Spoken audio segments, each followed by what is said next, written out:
பேரன்பு வணக்கம். எல்லோரும் நல்லா இருக்கணும்.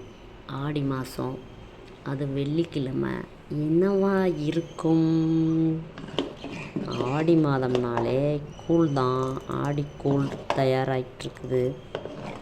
எல்லா அம்மன் கோயில்லையும் ஆடி வெள்ளி கூழ் பிரசாதம் கொடுக்கறது வழக்கம். கூழ் ஊற்றுற திருவிழாவே நடக்கும் நிறைய இடங்களில்.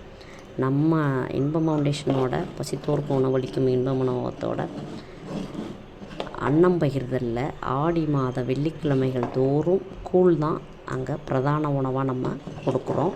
நம்ம வீட்லேயும் இன்றைக்கி கேப்பக்கூழ் பண்ணியிருக்கோம். கேப்பக்கூழ் பண்ணி அம்மனுக்கு படைக்கிறதுக்காக இந்த புது மண்கலயம் அம்மனுக்கான கூழ் இதில் ஊற்றி இன்றைக்கி ஆடி வெள்ளி அம்மன் கூழை பிரசாதமாக நம்ம படைக்க இருக்கிறோம். நன்றி. கூழ் நிறைய உணவை சேர்த்துக்கங்க. காற்றடி காலம் நீராகாரம் ரொம்ப உடம்புக்கு நல்லது. நன்றி. வாழ்க வளமுடன். சிவாய நம.